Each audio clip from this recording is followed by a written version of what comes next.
Ready to go. The broadcast is now starting. All attendees are in listen-only mode.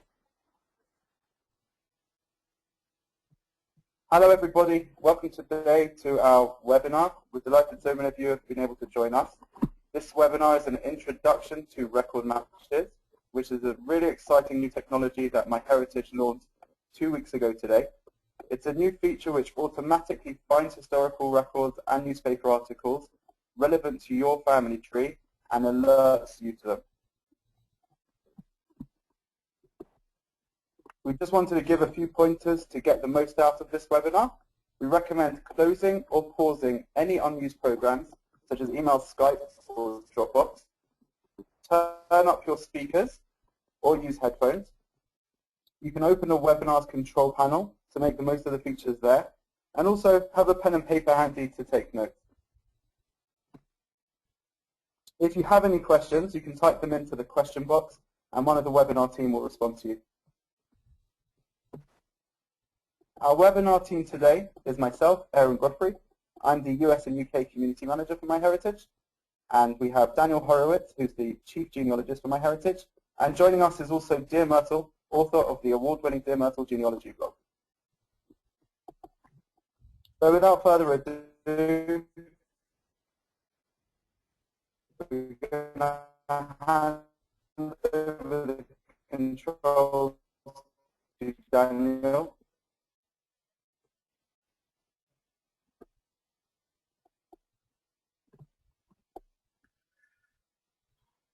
Okay.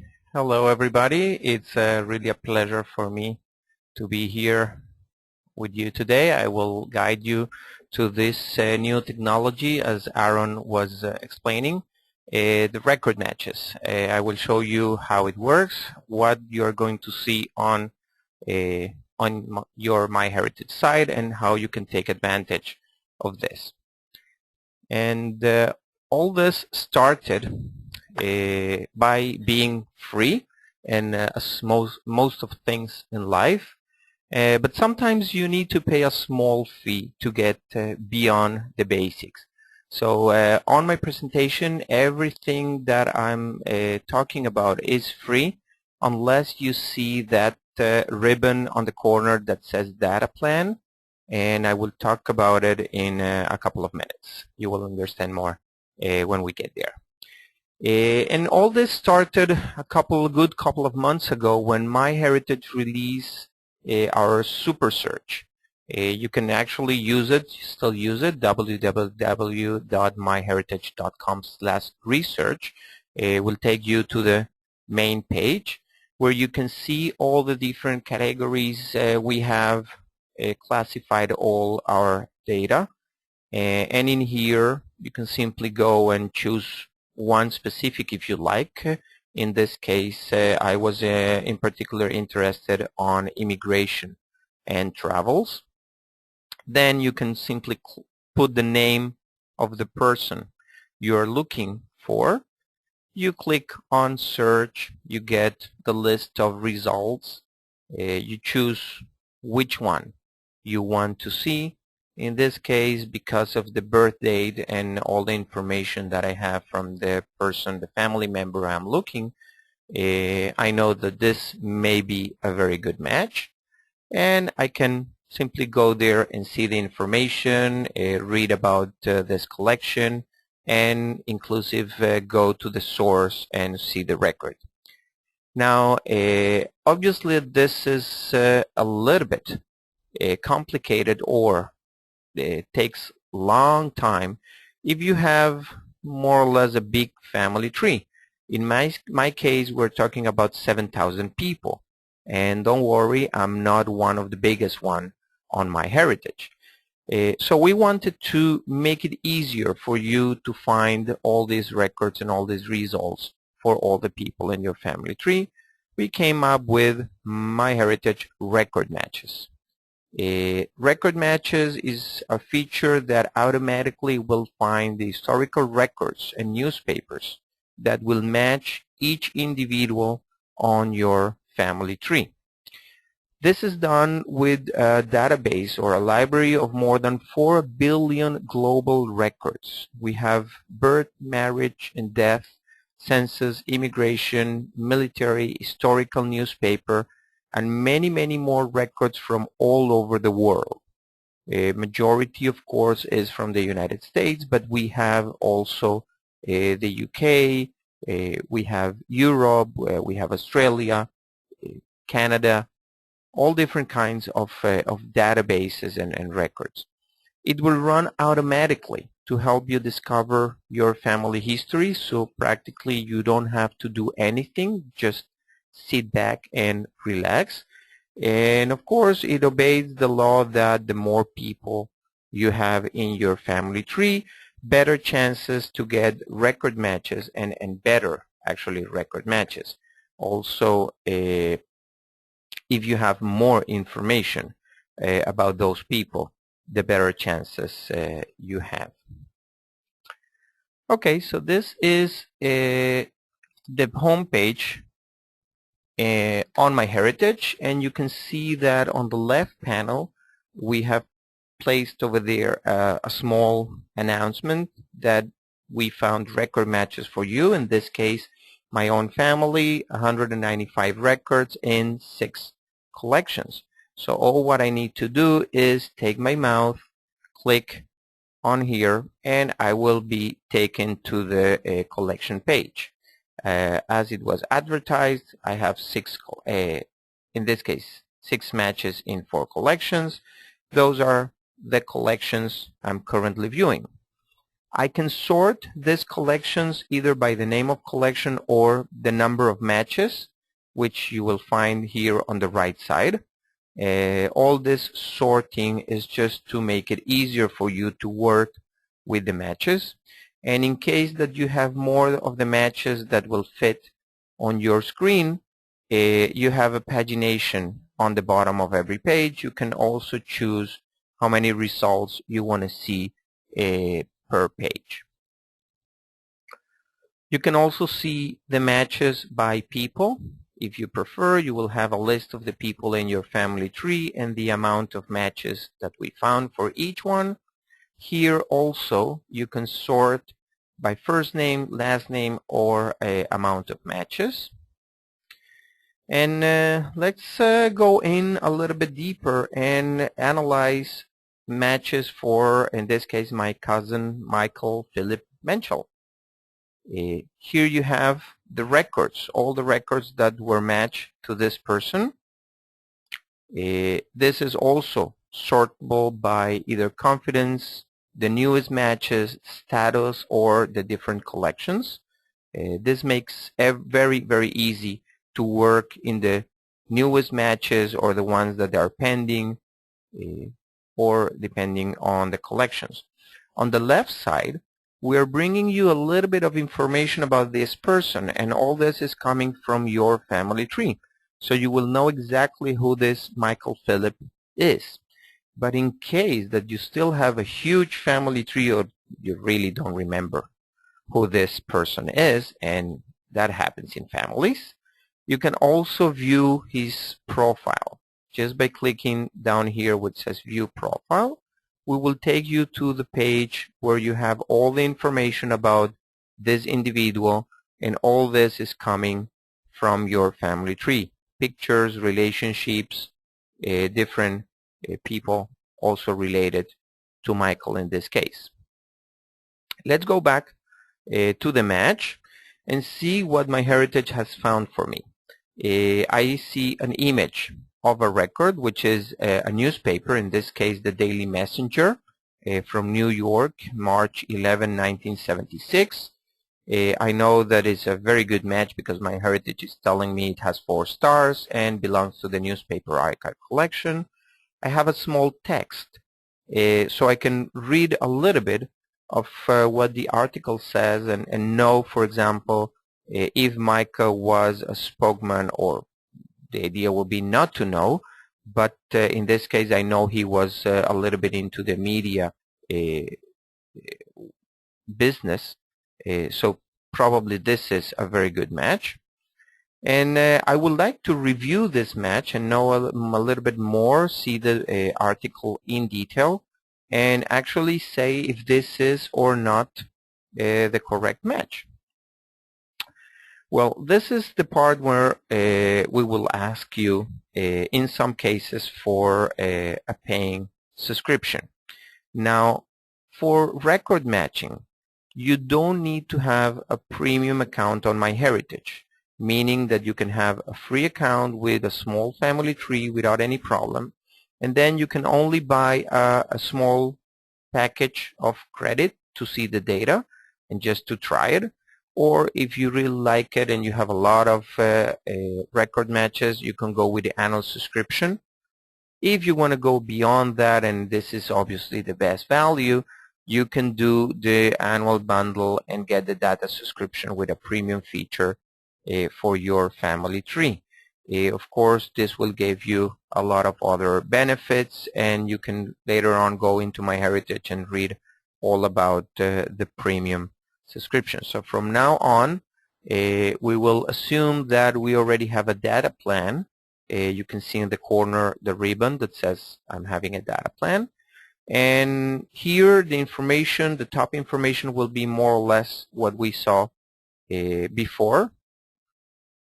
We will tell you a little bit more about this particular collection, and you can read even more if you want by clicking over there.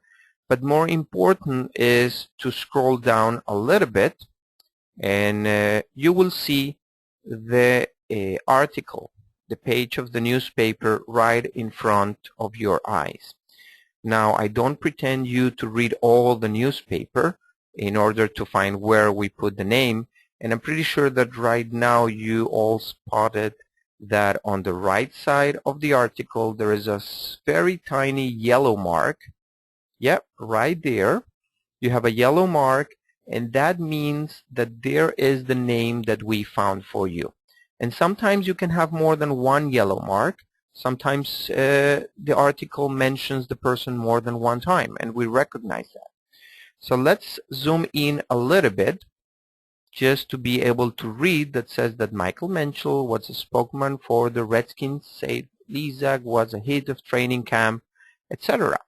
Well, this is a very nice article. This is a very valuable piece of information. I will read all the article later on, but I still want to zoom in or even download this article to my computer. I can do both activities, both the task right down there where the green arrow is right now. So we have built a special viewer so you can see the complete article. You can read here again the text.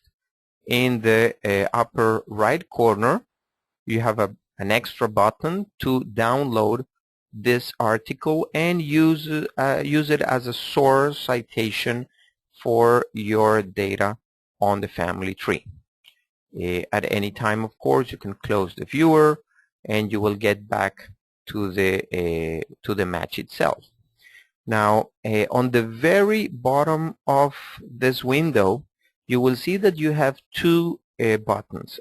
For all of you familiarized with MyHeritage, we have been already giving you smart matches, which were the matches between your family tree and other family trees. We are still doing that. But this with record matches also, you can reject or confirm this match, and that will help you organize also and know which matches are good and which matches you already review and they are all. If by mistake you clicked on the wrong one at any time, and you can come back days after you did this, you can undo the rejection of the confirmation. In this case, I know that this is a perfect match, and we will invite you to extract the information you have learned from here and to put it into your family tree. Now let me go up again on the page. I want to show you a little bit of technical details, what you can do with this. The first thing, of course, on the top part of the window, you have the breadcrumbs, so you can go back on your steps. Now you see that we have marked this record match as good, as accepted. And I can even keep going back and return to the collection one.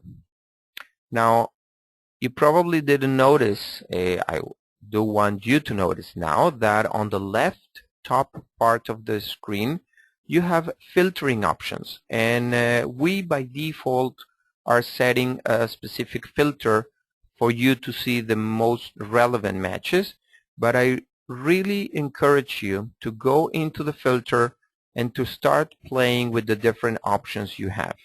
For example, if you already confirm or reject a lot of the matches, you can see only the pending ones.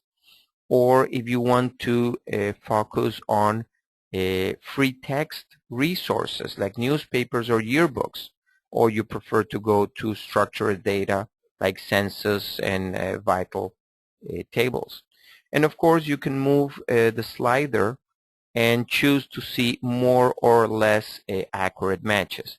And not because it has more or less stars, it means it's not a good match. I really suggest you can start by going into the 5 stars, but with the time, take a little bit of that time and take a look at the 1-star records. You may find different collections. For example, find a grave, and as you saw before, Ellis Island. Those are only 2 of our free collections. You don't need to pay in order to see the information from there. And you have other collections from around the world, as I told you before. For example, the England and Wales Death Index. In this case, I have 3 matches. I'm going to put it right here. And here I would like to draw your attention to the bottom of the page, because if from this screen and from the few information I already have from these people, I know that all these matches are correct.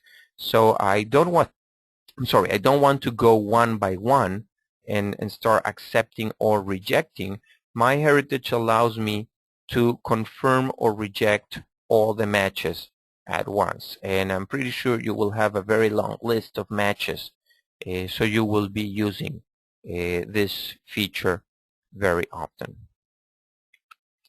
Now, we don't pretend you to visit MyHeritage website every day, although I would love you to do that, but every week or so we're going to send you an email with new record matches. So you can see directly in your inbox what we have found for you. If you have a data plan, we will show you all the information right there, and from here you can review the match. If you are a MyHeritage user and you don't have a data plan, we will still look for records, matches for you. We will send you an email alerting you about that. But of course, in non-free collections, in this case the 1940 census is also a free collection, but other collections, some of the information are going to be hidden, and we're just going to let you know that we do have a birth, a date, or a place, or a name for these people. Now I would like to pass the microphone to my very special guest today, a very good friend of mine, dear Myrtle. She already had experience with this technology. She already had find record matches, and I would like her to be the one telling you about discoveries she have made. Thank you, Daniel. Can you hear me okay? Yes, Pat. Good. I can hear okay. you. All right. Well, I would like to share my screen, so I'm going to click that button. First of all, I want to talk from a researcher's point of view. You did a great job explaining the features of your site and how you can change the focus and And I was given the opportunity as well, you know, to look at record matches before it went live, and I found some interesting things. Mostly, I was excited, and you're looking at my blog post now where I described my experience. I liked that I was finding obituaries for my ancestors in a different newspaper than I had anticipated, and I'm using, I guess what you're looking at now is the screenshot of a death certificate. But let me switch to the other tab. I know that there are two newspapers historically in the area where my ancestors lived, and I looked in the most prominent newspaper, which happens to be the Deseret News, and found the usual boilerplate kind of funeral notice, but I didn't think about the fringe type newspaper, meaning about the Salt Lake Tribune, which is a very fine newspaper, but it's not the church newspaper as far as the LDS Church is concerned. It took me a while to find, it took me no time at all to find additional clues in these more detailed obituaries. Of course, the example I have here is a short obituary. Where I had stopped my research before, finding one obituary, that gave me limited amount of information, but because you have your computers doing the searching for me, Daniel, looking at a different newspaper collection than I had previously searched, you are finding things that I had never found before. And I don't know about the rest of the folks in the room this morning, but I just love it when you've got a computer doing the searching for you. So amen to that, and I applaud you 1,000%. From a researcher's point of view, I'm not used to a scribed view of documents or digital images. I'm used to PDF or something like that where all the controls are across the top of the image. So if I were to advise researchers, it would be to please scroll down. Initially you've got the brief transcription. You're seeing part of the image, but you need to scroll down so that in the bottom part you'll find the controls for zooming in, for zooming out, etc. So we'll zoom in, click, click, and it's pretty good quality as far as the scanning. Here's where I found the download the document.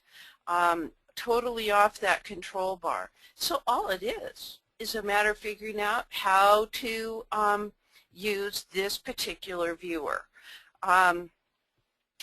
When I do a screen capture, because initially I didn't know how to do the download document, I didn't even see this button here, and that's just silly old Mert here. I didn't know how to get rid of this yellow highlight because I was using Snippet and I wanted to snip this part out of the whole entire page. And I found that if you want to, when you save it, there is no highlight.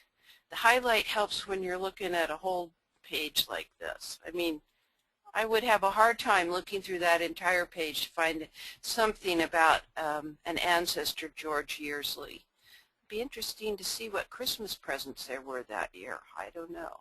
But anyway, I like that in the viewer you can use not only the scroll bars left and right and up and down, but that you can take your mouse and just slide that image into your viewing window. But to get rid of that yellow highlight that I was talking about, I found that I could change to book and then back to scroll, and remembering that my article, or in this case an obituary, appears now without the highlight in that same portion of the screen. Another thing that I like from a researcher's point of view, and Daniel, you can turn on your mic and question me if you need to, dear. Well, right now I'm astonished. I like this part here. It's completely different. You're astonished? Yeah, it's completely different to here.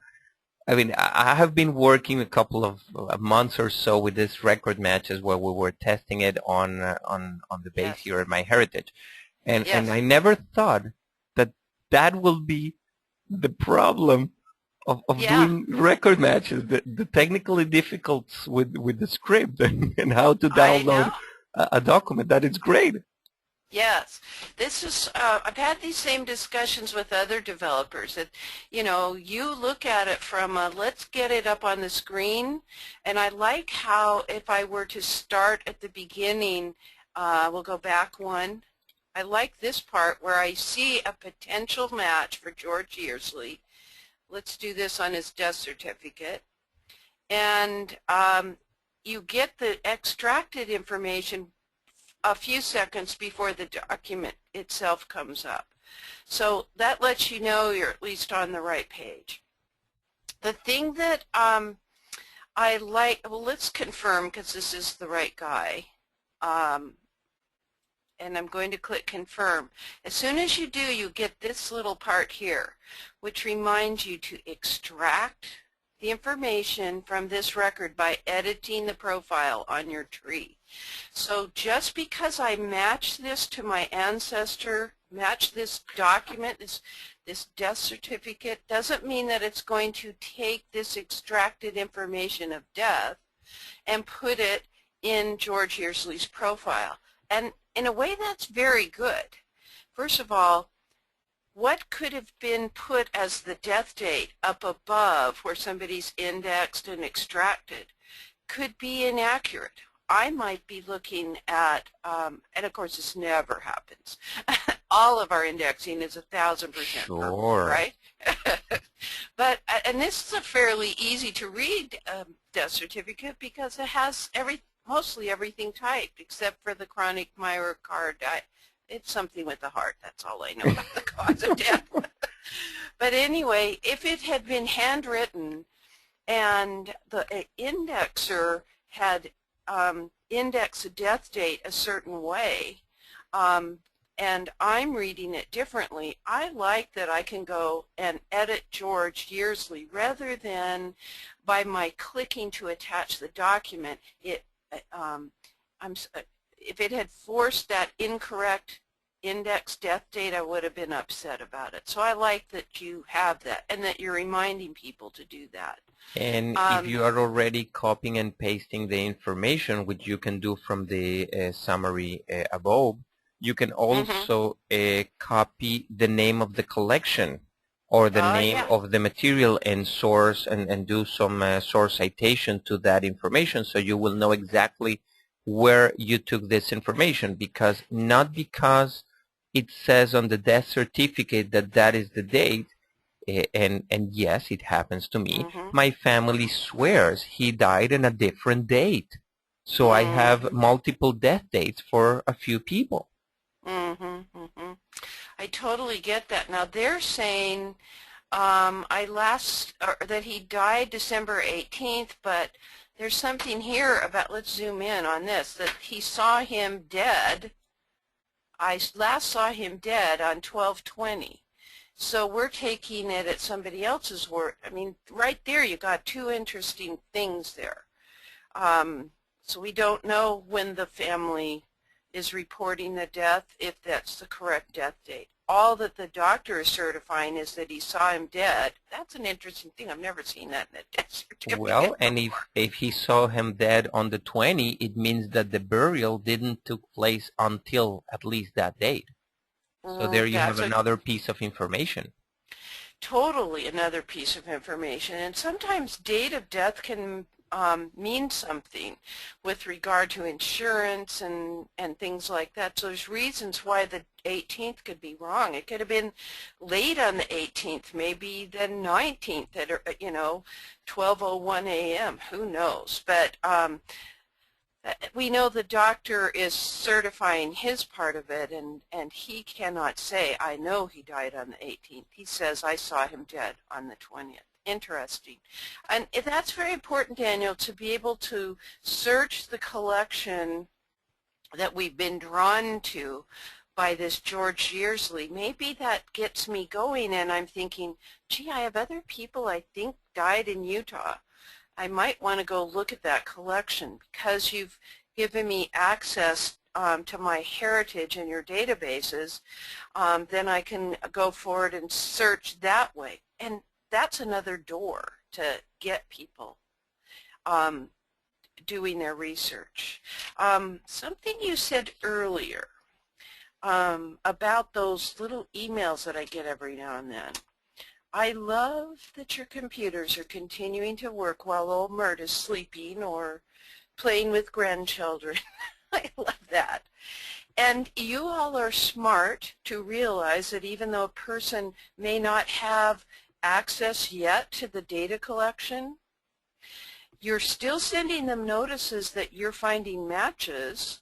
I mean, that's in your best interest as a business, but from a researcher's point of view, that lets me know, hey, the collection's growing. Exactly, and we are adding more and more collections almost every week. So even if you do the search and you go manually to the SuperSearch today, next week results are going to be different. Totally different. And I like that you've provided that doorway for the people who are not yet full subscribers of your site to see that it's growing. Now, you and I remember that years ago you started talking with me about MyHeritage, and I've told you a lot, and I've told you that initially the collections that you had and the online trees that you had represented people who didn't have my same U.S. to England or U.S. to Germany background, even into the U.S. colonial time period. But that has changed dramatically. And I am getting contact. I got a contact yesterday from somebody who says, it looks like we have the same ancestors. And you provided me that notice so the person doesn't actually know, well, my email address or my identity, and I appreciate your brokering that collaboration so that I can share. One quirky thing, when I first went to first I got my email notice that I had 88 matches, which was pretty exciting, especially when I looked at some of them as they were enumerated in the email. So I went and worked with the site, attached a few documents, and when I went back, I'm thinking this is where I needed to click because I know that record match is a new thing. This is just the way my silly brain worked, I wasn't scrolling down to the side and seeing there's record matches as opposed to smart matches. It really pays to look at the screen. Well, that's a problem. That's a problem when we are releasing so many things one after the other. That's the actual link for the SuperSearch, right? And it's still new because we released it just a month or so ago, also. Right. So I'm perfectly happy to read the screen, and you can keep adding as many new things as you like. It's just that I had to think about it. I had to think about where to go to get to record matches after I'd done my first work with it, prompted by the email, and then the next day I was so excited, okay, I have more time.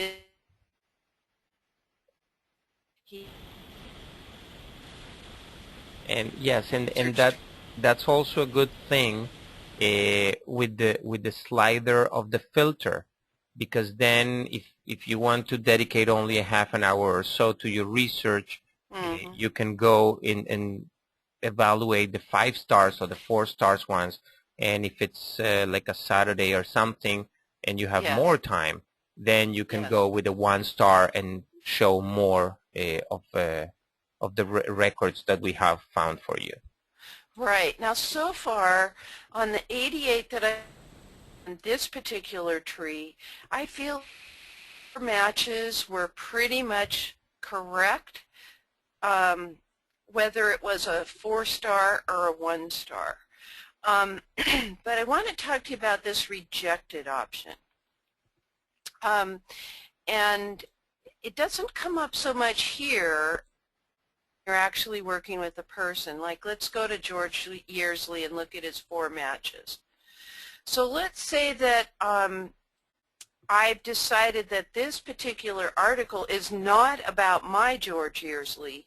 It is possible for you to review the match or deselect, but sometimes you don't remember which, if you've got 5 George Yearsleys, you'd have to go through and look at all this.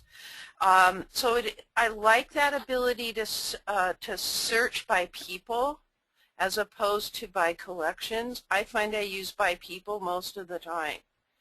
I think by collections is good for teaching people at a high level what the record groups are that are concerning their family.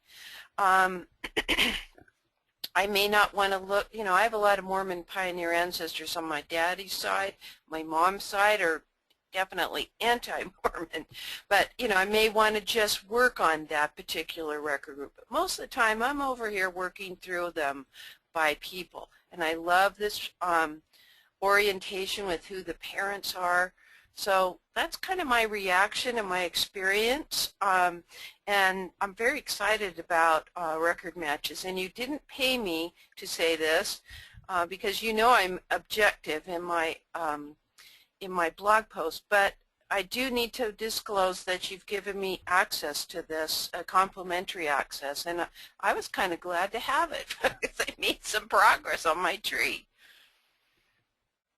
I'm very glad to hear that, and I'm pretty sure, Pat, that this is the same reaction we're going to get from anybody who is getting the record matches, because we are getting already from a lot of people same reactions, not only famous bloggers as you, but also common people having small trees like 20, 40, 100 people on their family tree, and we are finding the records just for them. I would like to pass now the microphone to Aaron, which has an important message before we go further on with the questions from the audience. Aaron, let me make you the presenter. Go ahead, Aaron. Click on that button. Exactly. Aaron, we cannot hear you. Now we can. Hi, everyone. Sorry for the delay. Just before we continue with the questions, we just wanted to make sure you're aware of how you can receive updates about MyHeritage, about these products, about our services, and any new features. You can visit our blog, which is blog.myheritage.com. Follow us on Twitter. Our Twitter is @myheritage. Or you can like us on our Facebook page, facebook.com/myheritage. Those are our 3 main social channels. We also wanted to let you know that as a welcome to record matching, we're delighted to offer you a 15% discount on your data plan with the code RMWebinar that you see on your screen now. Following the webinar, we'll be sending through details of how you can access that code. But like Daniel showed you previously, when you go to sign up for a data plan, you'll see a place to enter a discount code. If you enter RMWebinar, you'll get 15% off the price. And this is only valid for those of you who have attended today and until the 17th of October.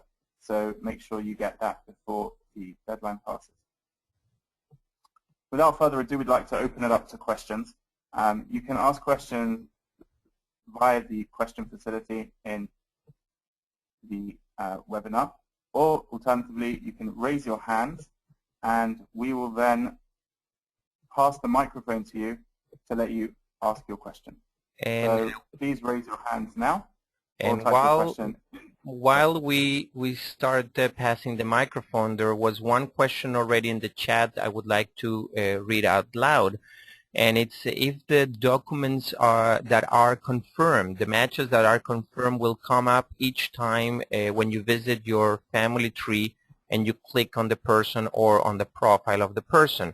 And as Pat was explaining, no, record matches, it's a separate list from the family tree so far. and you will need either to copy or transcribe the information and also the images as source citations. I don't see any hands up, but I do have another question from, in this case, Gary Regev. What is the advantage of confirming the records? You remember that we have a filter. Once you confirm the record, and if you are using the filter on the right way, Gary, you can avoid looking all the time at matches that were already confirmed and that you already used them. So you will keep only the pending or rejected matches. And in here I will drop a genealogy tip. Today I may reject a match, not because it's wrong, but because I don't have enough information to prove that it's right. And with a little bit more of research, and I'm pretty sure for all of you that already have a couple of years doing research, we discover new facts and new information every time. We may come to the conclusion that the record that we refused a couple of weeks or months ago, today I find that it's valid again. Still, it seems that people are shying on the microphone. Susan, would you like to read your question up loud? Let me see if I can find Susan's microphone. Hello, Susan. How are you? Hi there. Excellent. Would you like to read your question out loud? Well, my biggest thing is I work a lot. I don't have a lot of free time, but because my family has all had some type of wars early in life, I grew up without any real cousins or aunts, uncles, and so I'm very interested in learning about my heritage. And my closest relative, my grandmother, passed away, but her birth date and her birthplace are unknown. So I mean, this all looks great, but it's very overwhelming to me without having people to go to. I filled in, the basic tree information of people I had, but I just really don't know where to start. And I'd like to start with my grandmother, but without, actual information, I'm not sure what to do. Pat, would you like to answer that question? Yes. Well, first of all, we all have some challenges in our ancestry where somebody didn't talk about that side of the family. So you're right to try to document what you've got with you and then your parents and your grandparents. Are your people U.S. based? Have you seen them in census records yet? No. I guess this came about when my kids were asked to do a family tree, and we couldn't do it. Yes. And my grandfather died very young, and I've never really met any of my father's side. Mm-hmm. The only one I really knew was my grandmother, who's passed away, and my mother really doesn't have a lot of information about her. Okay, but if you know where she lived, you have to have some sense of where she lived at a certain point in time, because it is the government and the church or synagogue in that area that will have records that may have survived. Or in this case, I was showing a newspaper record where one of my ancestors lived. So even if it's, middle of her life, not the birth of her, not her birth yet, you may be finding things that way that indicate where she came from. For instance, more detailed obituaries, which are the norm in many countries, they will make mention of where the person is from, and that can help you. So I know my cousin Russ is attending this webinar because he's already sent me an email. We found out we're related on another line. And he will tell you too, we all have those brick walls. One other thing, you mentioned that you did know your grandmother. That's the one you relate to the most because your grandfather passed away. you have stories and recollections of things you did with her? Innocent little, you played cards, or she grew flowers, or her favorite color. You have those kind of things in your memory? They need to be preserved. Tell that story. So outside of filling in that little family tree brackets, Yes. I haven't done anything else. So my next step would be to, on that research site, look for, like, you know, Medford, Massachusetts. That's where my mother grew up. Yes, yes. That would be excellent. And you end up finding out, you end up, this is the fun of it, you end up being an expert on that town. And if the records are kept at the town level or if they're kept at a county level. And if newspapers have survived from that area. So, oh, interesting music. That's a telephone. Cell phone, yes. So it isn't just the names and dates. It's the stories you recall about your experiences with your grandmother. That is part of your heritage, and very cool.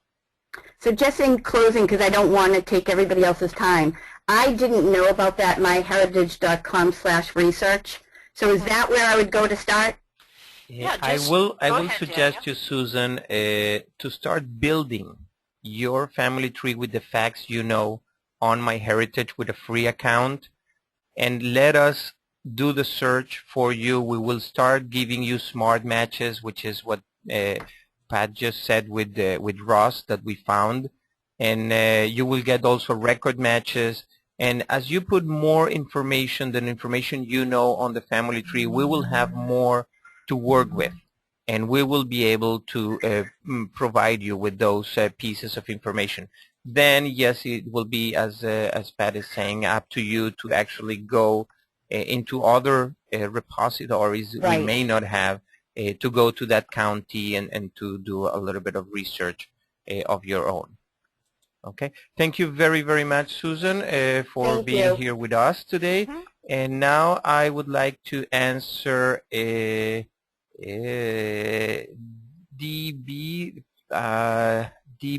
Hagner. Let me pass you the Debbie. microphone. Debbie. Mm-hmm. Hi, Debbie. Debbie. Hi, Debbie. You just write your name differently than my Debbie. So I didn't realize it was Debbie as well. So yes, you had a question. My question is about the data plan versus no data plan. It's already been answered. Oh, okay. Okay. So anyhow, let me review the question for all the other people. Thank you very much for asking. Anyhow, yes, the difference with data plan and without data plan is that some collections we keep them private or for paying members. Some collections are free to view without any problem. And a data plan is different than a premium subscription. A premium subscription would allow you to grow your family tree with more than the 250 people we allow you for free. So you can have different plans. You can have a premium account to have a huge family tree with no data plan because you may not be interested in records, or we haven't found yet any record for you. Or you can have a small tree in a basic free account and still need to go and pay to see that particular record that we have found for you. Oh, okay. I've been using MyHeritage for a couple of years now, and it's great. Okay. That's wonderful. Debbie and I know each other very well, Daniel, and she's a good resource for people. She lives in Florida and actually teaches genealogy classes, and she's a smart cookie. And she's smart because she knows if she puts her tree up online at websites, then she increases the chances of running into a cousin she doesn't know yet, descended from a common ancestor 6 generations back, who may have the critical information to break through a genealogy brick wall. Yeah, that's very, very wise. Debbie, thank you very much for being here today with us. At this point, I don't see any more questions from the audience. Of course, that if you have any question at all, you can always write to support@myheritage.com. We have a wonderful team over there that will be more than happy to answer all your questions. It probably take a day or two in order to get to your question, but eventually we will, and I will invite you all, as I said before, to put your family tree on MyHeritage and give us a couple of days to look for records for you and bring you all those family histories that are hiding on those records to put a little bit of color into your family tree. Thank you very, very, very, very much, dear Myrtle, for being here with me today. This has been a wonderful experience, and I hope we can reproduce it very soon. And thank you very much also, Aaron, for taking care of all the controls behind the panels. We will be letting you all know where you can see and hear this webinar again. We are recording it for you to review it later on. And we will also alert you about future webinars that we will be doing. Okay, so thank you very much and have a wonderful day.